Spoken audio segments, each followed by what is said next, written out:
right, good evening and welcome.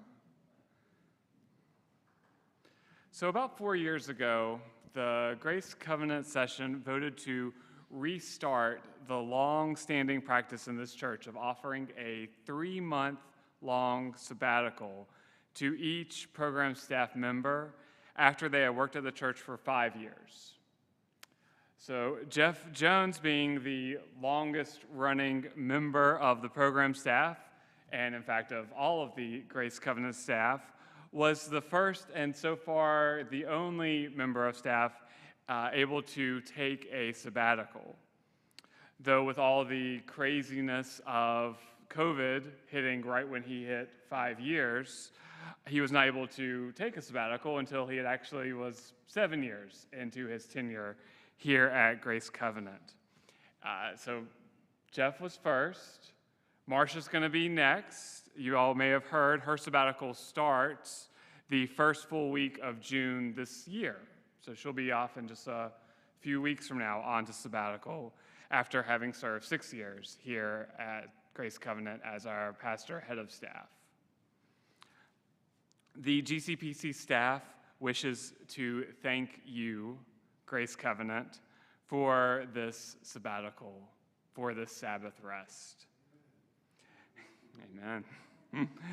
Especially after and in the COVID era, it's so deeply appreciated and so deeply needed. It's a time to rest, to breathe, to jump out of the Sunday after Sunday after Sunday after Sunday pace that governs our lives as members of church staff. But it's more than just a rest. It's also a chance to breathe deep into the airs of creativity, to listen to God's Spirit, to renew ourselves in the work that we are called to do. And it's also a time of creativity for this congregation as well. We take Sabbath so you all can realize just how much you miss us. We certainly missed Jeff this last summer, and we're certainly going to miss Marsha this coming summer. But it's also a chance to try on something different. Last summer, we lived deeply into the world and promise of technology as we drew from the library of performances that Jeff had pre-recorded prior to his leaving. Some of you may not have even noticed that Jeff was gone because you saw him every single Sunday, but those were recordings that he had done before he left. And then this summer, we're going to get a chance to live in relationship more deeply with the Reverend Tammy Forte Logan, who's going to be guest preaching here in this pulpit for 7 times over the course of this summer. So we thank you, Grace Covenant, and we thank you, Jeff. We are grateful that you came back. We pray that your sabbatical was a spirit-filled time of rest and creativity, and we cannot wait to hear more about it this hour. So take it away.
thank you. Thank you for those of you who are here, for those of you joining on YouTube, for those of you who waited to a couple weeks past Easter to hear the Vidor.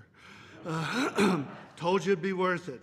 I learned years ago that I can only do the Vidor once on a Sunday, and since we do double services, I save it for another time. So it was great to open with that tonight, and I'm just so glad that you are here to experience a little bit of my road trip retrospective, where I got to be away last summer for a sabbatical. And I am deeply grateful to the staff, to the session, to the church for this opportunity that was afforded to me. And now, we were sort of coming out of COVID and sort of not, and COVID's probably not the best time to take a sabbatical, but it could not have come at a better time for me personally. I just was really in need of a sabbatical.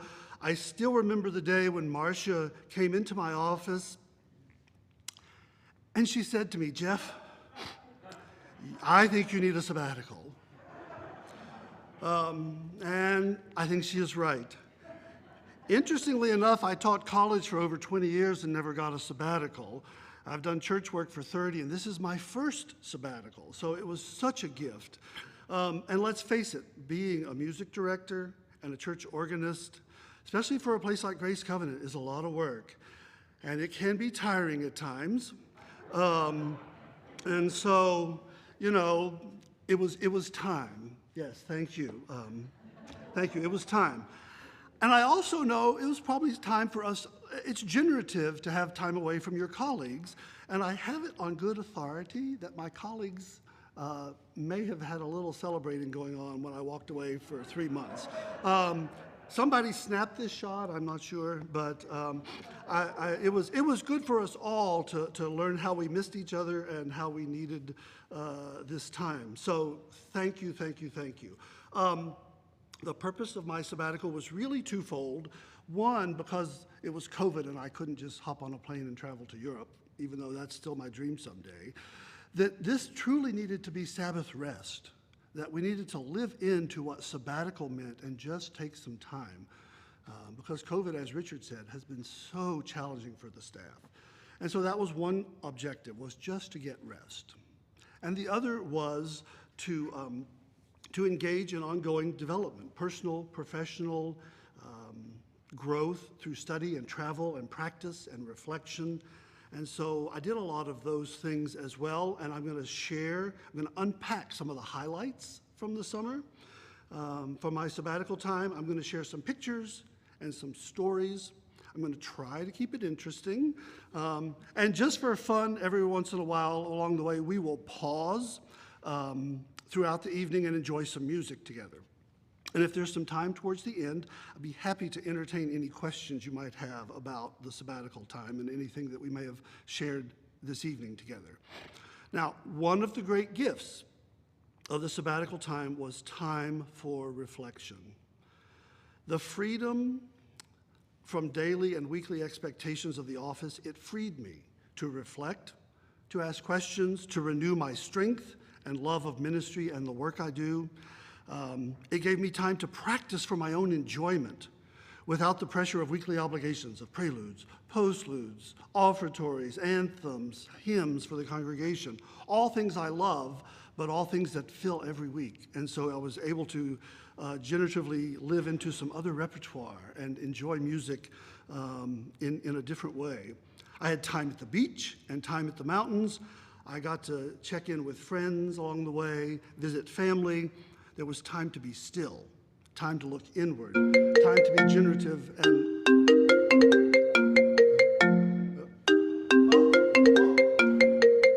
sorry, it's my phone. Hello? Hello? Mom? Is everything okay? I'm kind of busy right now. Are you okay? Yeah, I'm leading a program at church. I'm playing some music, and I'm talking about my sabbatical. And you know, you know, because you're watching on YouTube. Oh, hi, Mom. Oh, thanks. Then why are you calling me? Oh, yeah, sorry. It's been a busy day. I kind of forgot. Yes, I know it's Mother's Day. Oh, boy, I'm in trouble. Oh, she heard that. Oh, crap. Okay. Yes, I know I should have sent you flowers. I really should have sent you flowers, but how about I make it up to you, Mom, please? Look, since you're watching on YouTube, I can send you some flowers virtually in a song. In fact, I think everyone's here probably needing a break from me chatting, so I think what we'll do is we'll make this fun. I will send you some flowers in a song, and I'll let you and the people here in the congregation and the people on YouTube see if they can guess what's in the bouquet. Is that good? All right, so I'm sending you some flowers now. See if you can guess what they are. Love you, Mom. Happy Mother's Day. Here's a bouquet. Figure it out.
Anyone venture a guess?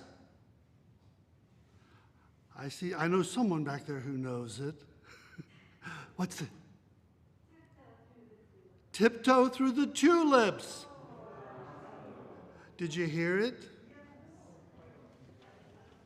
Listen to the very end here. Oops, let's go back here for just a moment, just so you can hear just a snippet of it. You know, organists are sneaky because they just slow things down, but here's the melody at a faster tempo, and I'll let you hear this. There we go.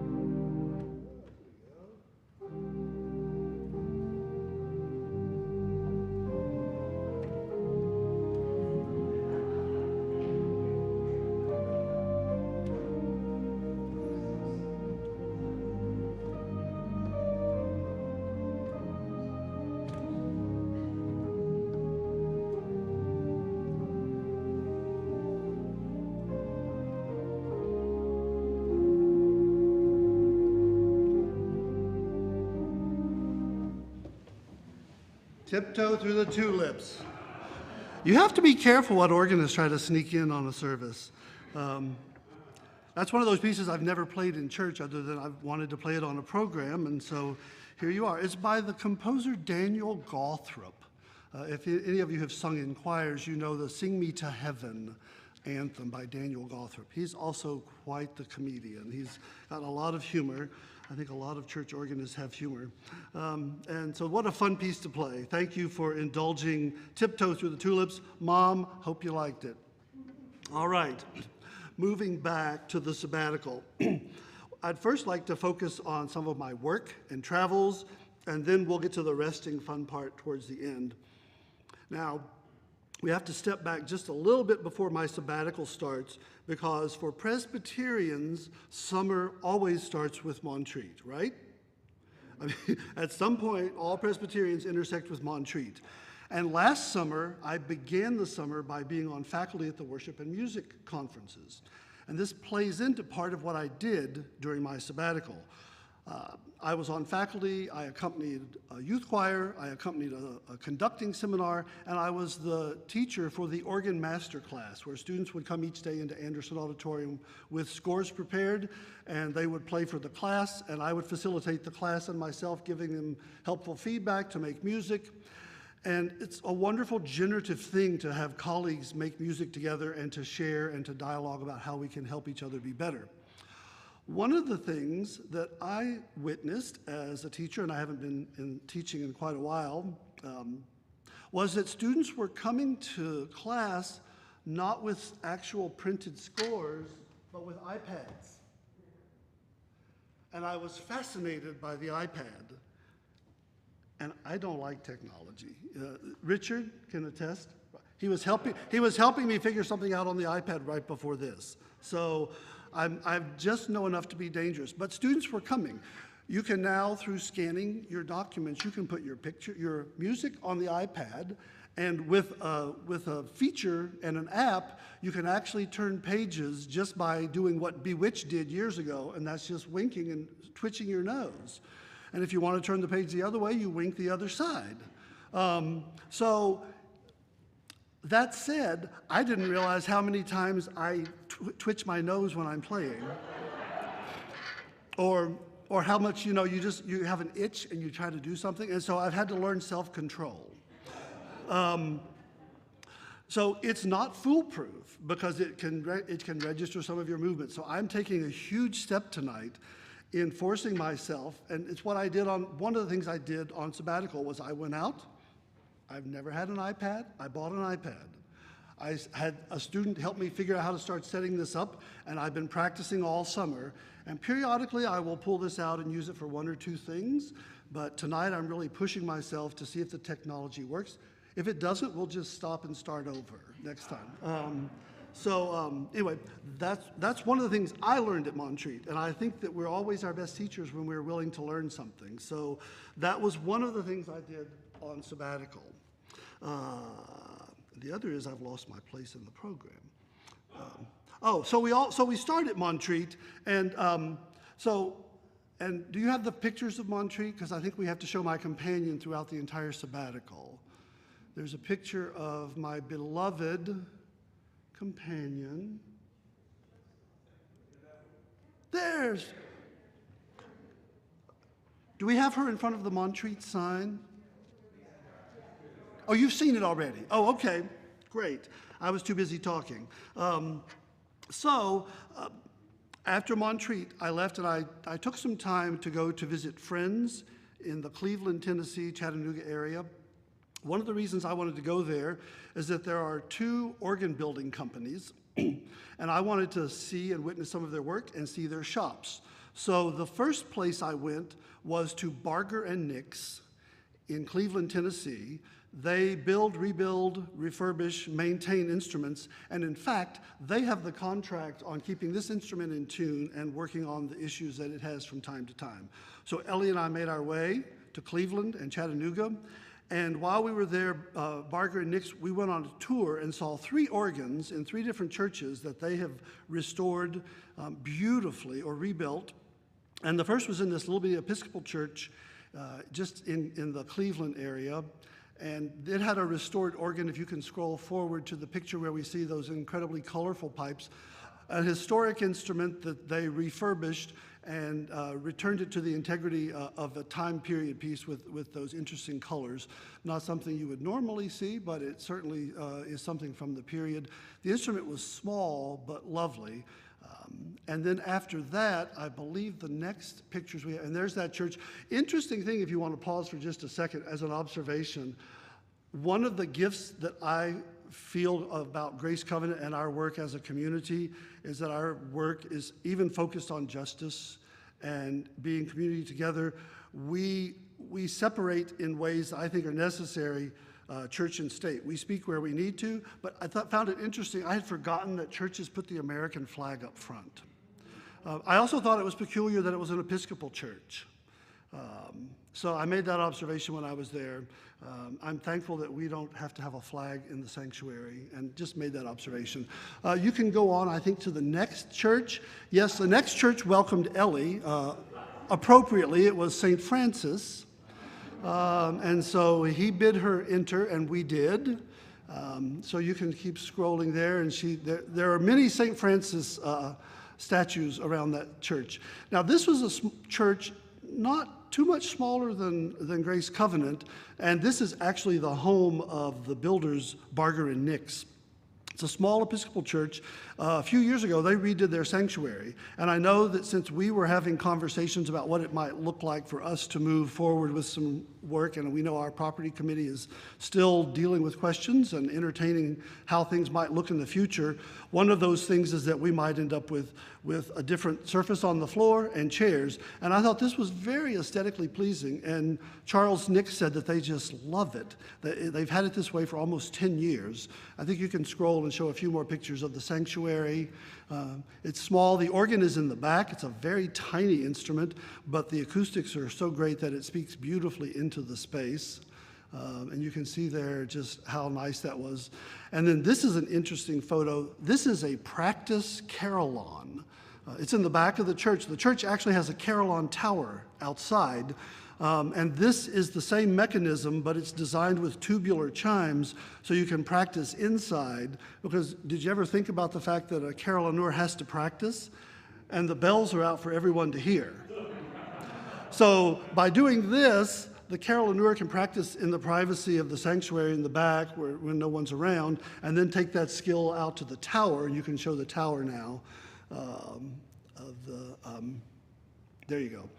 And there's their beautiful carillon. And so that was a lovely experience to see and hear as well. Then the other church that I was able to enjoy on my trip there was the Basilica in Chattanooga. And this is a great acoustic and aesthetically pleasing environment filled with beautiful statuary and stained glass. I think there's probably another picture or two of stained glass. Yep, and then there's a picture of the back with the organ. The acoustics are great. The organ just resonates in the space. It's a very romantic sound.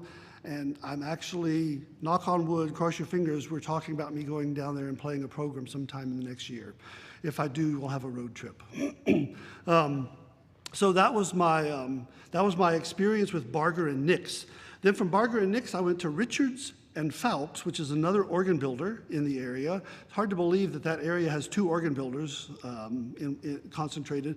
Richards and Fowlkes builds more historically accurate instruments designed on Baroque sort of principles, mechanical action, whereas our instrument is a combination of mechanics and electronics.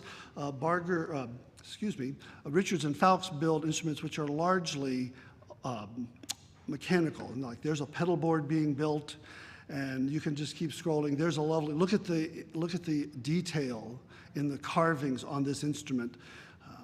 And where like our instrument is able to be pushed all over the sanctuary or the chancel because it has an umbilical cord, these types of instruments typically are stationary because of the way they're designed. And this is the shop, and I saw pipes being made and got to speak with a lot of the craftsmen there. It was a wonderful experience, and I got to see and play an instrument that was, interestingly enough, if we can scroll on, this instrument, do I have a larger picture of this instrument? This is actually an instrument they acquired. They were working on it and repairing it. This instrument actually used to live at Peachtree Press and got removed. And Tim, you might know that little instrument that used to be down front in Peachtree Press. But they were reworking this mechanical action instrument while I was there. And then if you keep scrolling, I went to the Episcopal Church in Chattanooga, where there's a Richards and Fowlkes. And I got to play a lovely, lovely instrument there in a live space.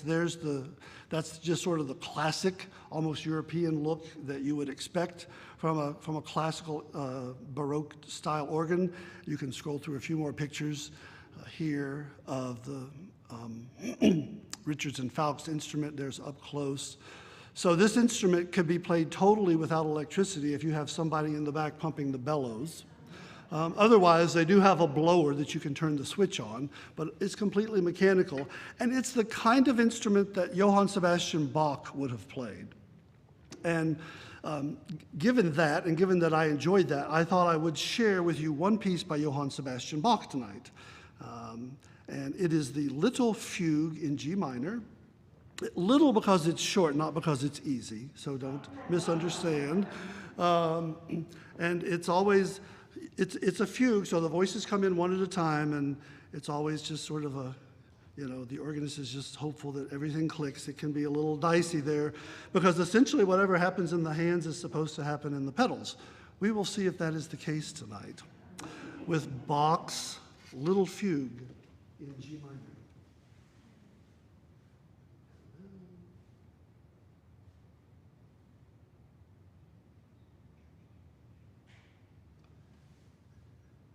Even works sideways.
Thank you. I have to share on a personal note that playing that again in public is a personal achievement, because the last time I did it on a program was before technology, and there's this thing about me and page turners.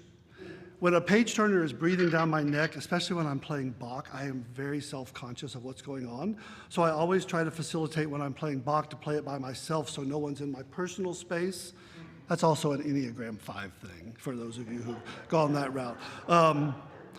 But the last time I played this, and it was the last thing on a program that an all Bach program I played for a colleague of mine in Alexandria, Virginia, just outside of DC. And my nerves were getting the best of me, partly because someone came into the loft and decided to sit next to the organ to watch the recital. And I frantically reached up to turn the last page, and it's a book I've used for years. Well, that page was ready to go. That page went across the balcony. And I had to stop and get up and pick up the music. And then it was an anticlimactic program. But so this is the first time I've played that in public since that event, so achievement.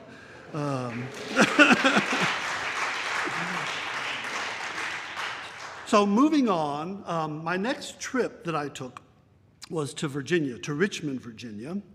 And I believe you can see here somewhere that Ellie and I took a trip up to Richmond, Virginia, and she got to stay with friends in Roanoke. I dropped her off, and she stayed with her buddy Quinn, friends of mine from Roanoke, Virginia, and she was there for 2 weeks while I went on to First Pres and did a residency. I was there with my friend and choir director Jason Brown. He and I were, do we have the picture of Jason? Did I miss it? Oh, we're going backwards. So there we are going into Virginia.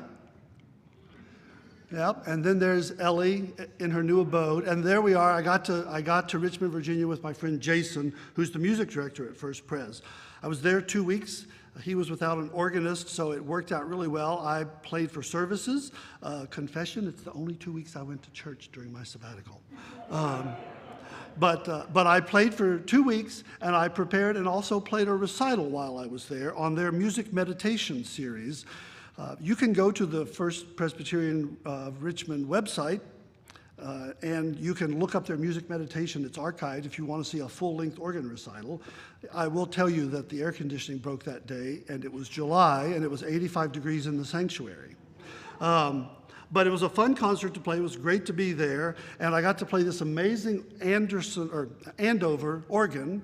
There's a picture of the First Pres sanctuary, and I think we also have a few pictures. There's the console of the organ. Again, a mechanical action, so the instrument doesn't move. It's stationary, and I think you probably have some other pictures of the pipes. Yes, you can see, and it's up in the chancel area with the choir. Speaks beautifully into the room, probably about 3.5 seconds of reverberation in that marble space. And so thoroughly enjoyed getting to play there. But one of the best things about my time there was that Jason and I, well, we ate a lot in restaurants where we could eat outdoors because, it was still COVID. And we talked church music a lot. And then we also took time to experience Monument Avenue. Now, I know many of you know what Monument Avenue is and the history of Monument Avenue. And I was there even as statues were ready to be taken down. The Stonewall Jackson statue had been removed. The Robert E. Lee statue was in process and was covered with graffiti. And you're going to see those pictures in just a few minutes. But I want to tell you a story first, because First Pres is integral to the story of Monument Avenue, both in the creation and in the dismantling. The church was founded in 1812, so it's been around a while. In the aftermath of the Civil War, the largest gathering of Confederate generals met in Richmond, and they needed a meeting place, and the only building large enough for them to meet was the sanctuary of First Presbyterian, a building that was only supposed to be used for worship. And the session met quickly and made a hasty decision to allow the generals to meet in the sanctuary. They amended their bylaws so that the generals could meet in their space. It was at that meeting that the fundraising and the plans for organizing Monument Avenue began. The building of the avenue, the monuments, the statues, all of that began in that meeting with the generals following the Civil War. Now, fast forward to 2020, in the aftermath of George Floyd and the beginning of the pandemic, and First Pres finally came to realize they had to wrestle with their past. And they had to come to terms with that, and they had to do something. So one of the things they did was they formed a committee, like any good Presbyterian, but they formed a committee for the dismantling of white supremacy and the building of beloved community. And they began to do the difficult work of combating racism and white supremacy, similarly to the work we have been doing. And it was just good to go and know that we're not the only place. That it was just so good to experience and know that other places are really wrestling and speaking into this, and that they had to look at their sort of checkered past and make some decisions and take some stands and move in a different direction. And when the time capsule was removed from the Robert E. Lee statue, it had in it session minutes from when that meeting was allowed to happen. There will be a new time capsule put back in the same location where the Robert E. Lee statue was. That statue will not be there, but they are going to put a new time capsule. And that time capsule will not only include the minutes from the session meeting that allowed for that meeting, but it will also include minutes from their session meeting for the creation of their task force and their committee on dismantling white supremacy and building beloved community. So good work is happening, and the work is not done, but it was just great to be a part of that. And I thought as just sort of as a way to, one, have us reflect musically, just take another breath, maybe sink in with some of these pictures. I'm gonna ask Micah just to scroll these images of Monument Avenue. We were able to stop in some places, others we just had to keep driving. But I'm gonna let those scroll, and while those scroll, I'm gonna play a setting of the spiritual Precious Lord, Take My Hand.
Now we moved a bit further north.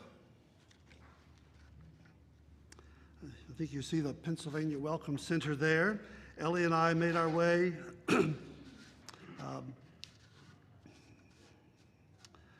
up. We were headed to western New York.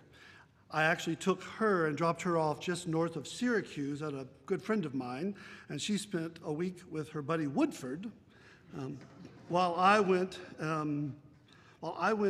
to Portageville, New York. It has become my happy place. It is. Are we seeing pictures? I'm trying to see. So she's with Woodford. So then I went on to Portageville.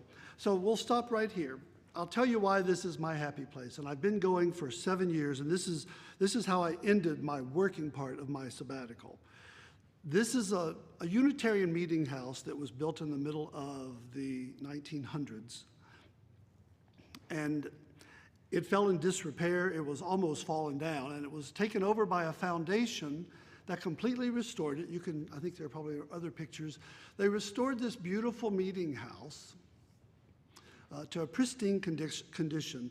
The pews were able to be restored. The windows were salvaged and reworked. It's just incredibly inspiring, and it's not big.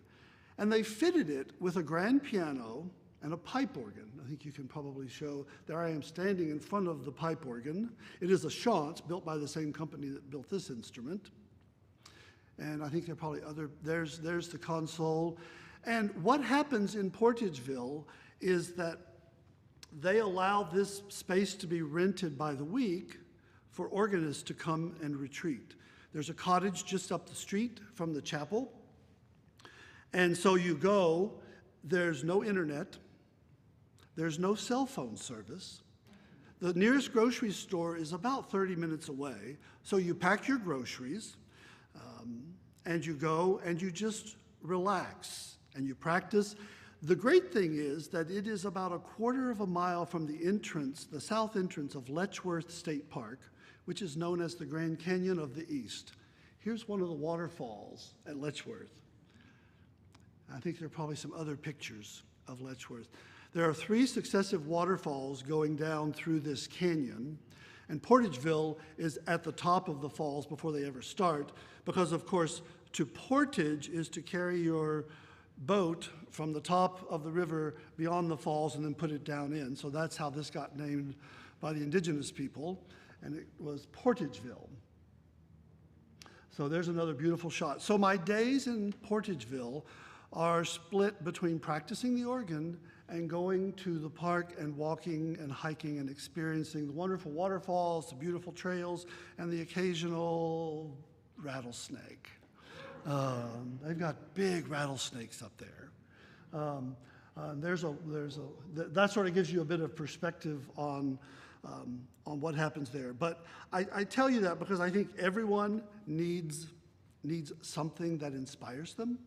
And this is the place that every year sort of renews and inspires me.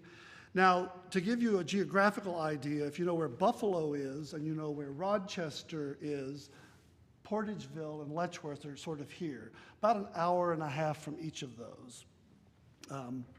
So you're out in the middle of nowhere. It's a wonderful and inspiring place to be, but you can pick up the NPR station from Rochester.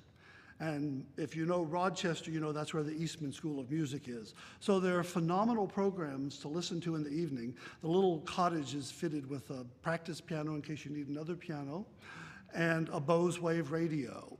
And so every evening when I'm relaxing, making dinner, I'm listening to organ programs. And one of the NPR programs is Pipe Dreams. And because Rochester is a hub of organ music, there's almost always organ music playing on the local station. And one evening they were doing a program of lost music, things that had been uncovered, just rare pieces that had not been heard. And it was a fascinating program. And Michael Barone, the person on the radio who led this program, ended. He said, well, there's one other lost piece of music that needs revival. And it was the Lost Chord by Sir Arthur Sullivan. Anybody know the Lost Chord? Now, I tell you that because there's an inspirational story that will let you know a little bit about me. So I heard that. Let me say a couple things. It's a great piece and it's a cheesy piece. It is a period piece based on a poem that was written in 1858 by Adelaide Ann Proctor. So it originally started as a sung piece that then got transcribed to just be solo organ. Now, I'm going to read you the poem just so that you can hear how much saccharine is in it. And yet there is a beauty about it. Seated one day at the organ, I was weary and ill at ease, and my fingers wandered idly over the noisy keys. I know not what I was playing or what I was dreaming then, but I struck one chord of music like the sound of a great amen. Now, this is interesting. This is a powerful chord. It flooded the crimson twilight like the close of an angel's psalm, and it lay on my fevered spirit with a touch of infinite calm. It quieted pain and sorrow, like love overcoming strife. It seemed the harmonious echo from a discordant life. It linked all perplexed meanings into one perfect piece and trembled away into silence, as if it were loath to cease. I have sought, but I seek it vainly, that one lost chord divine, which came from the soul of the organ and entered into mine. It may be that death's bright angel will speak in that chord again. It may be that only in heaven I shall hear the grand amen. Great poem, again, a period piece. I have to say, I did not know that poem for years. I did not know that it was sung. I only knew it as music. The very first album that I ever owned that contained organ music was an album that was recorded by an organist at St. John the Divine in New York. And I just happened to pick it up in a cheap bin at the store. My very first, I was in high school. You remember what albums are, right? You know, those vinyl things, right?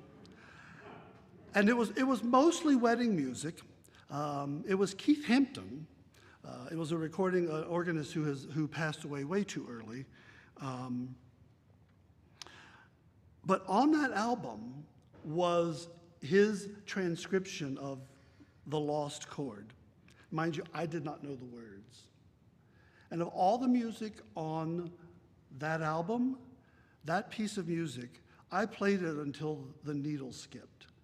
And something about that music stirred in me the desire and love of the organ. So it's like the first piece that I ever really heard that really sort of told me, wow, I want to play the organ. It wasn't the fancy toccatas on the album. It was this piece. And it's interesting, it's fascinating to hear the text. The music, I think, portrays that, or at least tells a story. Now, you know, Arthur Sullivan is the same Sullivan of Gilbert and Sullivan, and the same Sullivan who wrote the tune to Onward Christian Soldiers, the hymn we don't sing anymore. So this is very stylistically Arthur Sullivan, lots of repeated notes in the melody, but he does something with the harmony and something with the expression, and because it's a piece that inspired me from my youth, and here I am in New York hearing a real organist on a real organ program saying, you know, this music is valid. So I'm going to play the Lost Chord for you as a point of inspiration, at least for me. Maybe it'll be an inspiration for you. The Lost Chord by Arthur Sullivan.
Thank you, thank you. So I did indulge 1 week of just pure rest and enjoyment. I got to go to another happy place that has been special to me over the years, and that is Sunset Beach, North Carolina. Ellie loved Sunset. It is a residential island. For those of you who don't know it, it's on the southernmost point in North Carolina, and it is connected to a wildlife preserve called Bird Island, and there are always turtle nests on the island. I think, did a turtle nest scroll by on there, I think? But you can walk for just miles and miles with uninterrupted just beauty. And they allow dogs on the island, on the beach, until 9 a.m. in the morning and after 6 p.m. So I'm a morning person. Ellie and I would have a cup of coffee, and we would spend 2 to 3 hours every morning on the beach. By 6:30, we were probably on the beach walking, watching the sunrise, and enjoying the wildlife. And then the day would consist of then coming in and having breakfast and crashing on the couch. There was probably a picture of her crashed on the couch. And we binged watched, this tells you a lot about your director of music. We binged watched HGTV and a Netflix show called Lucifer. So then we would go out and find greasy seafood in Calabash every day. We would go somewhere on the water in an outdoor area and just eat lunch. Then we'd come back and rest a little more until it was time to go out on the beach. We would watch the sunset, and I would come in and have a glass of wine and maybe just a really simple flatbread pizza that I made myself or something, some fresh fruit or cheese, and go to bed and start the whole thing over again. It was just a wonderful restorative time. And of the things I learned on my sabbatical, I learned that I really need to rest and relax. And that's one of the things that I'm committed to doing for myself and for you, because I'm much better when I'm relaxed. So I've already booked, and I'm already planning to go back to Sunset this summer. And I will also be doing my pilgrimage to Portageville. So those are 2 things that will stay on my schedule for this year as well. So it's good to have fun, to relax, and enjoy some time with this dog who really throughout the pandemic has probably kept me sane. So many of you have seen her. She's actually here in the building, but she's not here right now. So she may be here as all of this ends. Now, what I would love to find out from you, if we have just a moment, does anyone, before we end the program, does anyone have questions about the sabbatical, about anything I did? Anybody on YouTube or here in the space? I have just a couple more things to do, but How did you choose which ordinance you wanted to go to, or do you make manufacturers? how did I choose which ones to go to? So I was intentional of wanting to go to Barger and Nix because they have the contract on our instrument, and our instrument is wonderful. The technology in our instrument, the electronics are 20 years old. The working components are older than that, and like anything that gets used a lot that's older, it's going to need some work eventually. So I wanted to see what they've been doing in terms of restoring instruments and re-leathering and voicing. Wanted to see their work on other instruments as we think about what they might have to do in the future. This is an amazing instrument. It works beautifully. But again, the electronics on this are 20 years old. What do you have in your house electronic? Do you have a 20-year-old computer? This organ has a 20-year-old computer in it. So at some point there will be some need. So I was wanting to just talk to them, see what they did, hear some instruments that they've been working on and in different spaces and see what they're capable of. And it just so happened that Richards and Falks had space to see me. And so that was a serendipitous moment. That was not part of the original plan, but they were able to get me in, and then I was also able to get in and see the Richards and Falks instrument in Chattanooga. Good question. Matt? I was going to say, did you have any big this instrument that you're familiar with for many years, any big discoveries or new appreciations that you found on this journey? Well, the instrument in Richmond, Virginia, I wish we tried to play an audio clip, but we couldn't get it to work. The instrument at First Pres in Virginia has a fascinating stop on it called a nightingale, which just sounds like a bird. It literally sounds like a nightingale singing. You turn it on and it sings until you turn it off. Oh, that's a siren. I thought it was a nightingale. How wonderfully placed. So, every instrument has wonderful, unique things and challenges about it, and sounds that you wish you could take home. It also makes you appreciate that we have a wealth of options here to make music as a congregation, and I have a lot to choose from, which I'm very grateful for. But it's also nice to go and hear different spaces and get things in your ear that maybe you had missed or forgotten about. So each instrument's different. Yes? On the chat, Amy Kim asks, which coworker did you miss the most? Anna Louise.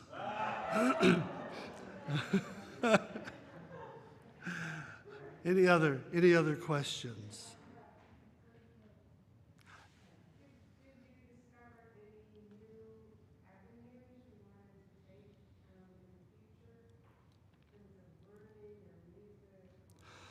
Well, certainly embracing the technology was one of those. And then the other avenue, what I learned, and also you all know, or maybe you don't, that I came here having a hybrid career, both as an adjunct college professor and a church musician. And since moving to Grace Covenant and moving to the mountains, the teaching part of my life left. Of course, I got a sabbatical in a church. Go figure. What a gift. But I realized between Montreat and my time away and working with some friends and colleagues that I really miss teaching, and that I'm actually a better player when I teach. And so one of the things I have committed to doing is getting back into teaching, even if it's just a few students, and even if it's piano, it doesn't have to be organ. And so one of the things I started this fall is I put the word out, and I have 2 piano students right now, 1 adult, 1 child. So anybody wants to study? Let me know. But that's one of the things that I came back to the realization that I missed that. That's an aspect of my life that I had sort of let go, and having some space to sit back and think and breathe, I realized I wanted to slowly incorporate that back in, because again, I think it makes me a better musician. Anything else? Well, this has been delightfully fun. I have a fun piece. If you're up for it, I didn't realize we were going to go this long. I have one fun piece, and I have a hymn. We could do one or both. You want to hear the fun piece and then sing a hymn? All right. So here's the fun piece. The Sortie by Lefebvre-Velli, a composer who didn't make the priest happy, but the people loved him. Couldn't keep a job, but you'll know why.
thank you for coming this evening. One of the things that is one of my favorite things to do, and it's why I'm a church musician, is lead congregational singing. So if you would indulge me, and one of the things we don't get to do because we never gather in the evenings anymore is we don't get to sing evening hymns. So I would love for you to take a hymnal and turn to hymn 677, "The Day Thou Gavest, Lord, is Ended." Grab a hymnal. There should be some under there or in front there. I'm sure you can find one. 677, "The Day Thou Gavest, Lord, is Ended." And I'm going to give you some instructions, and I'm going to see if I can follow them as well. Stand at the end of the introduction to sing, because you sing better when you're standing. And then everyone will sing the first stanza. We'll have the sopranos and altos singing the second stanza. We'll have the basses and tenors singing the third stanza. We'll have everyone singing stanza 4 in 4 parts. That should be easy to remember. Stanza 4 in 4 parts. And then we will also all sing together in unison the final stanza. "The Day Thou Gavest, Lord, is Ended."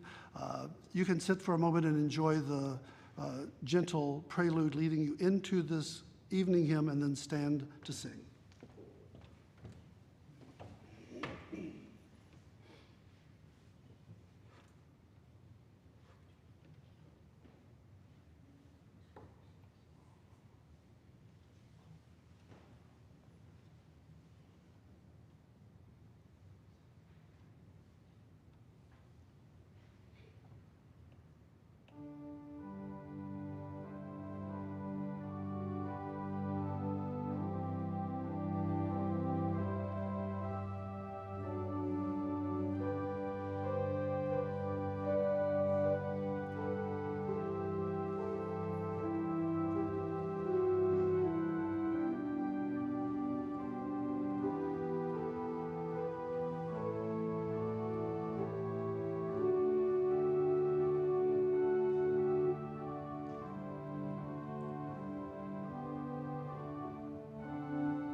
many other people did. Maybe one or